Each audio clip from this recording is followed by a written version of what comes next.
Top quality और consistent performance के लिए सिर्फ सिल्वर पंप्स। टॉप क्वालिटी और कंसिस्टेंट परफॉर्मेंस के लिए सिर्फ सिल्वर पंप्स, नाम याद रखना।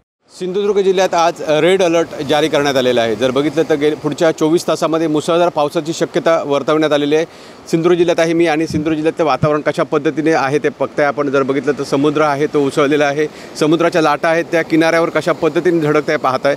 जर बघितलं तर गेल्या 24 तासामध्ये सुद्धा पाऊस झाला आहे सिंधुदुर्ग जिल्ह्यात आणि त्यामुळे नदी नाल्यांच्या पातळीमध्ये सुद्धा वाढ झालेली आहे।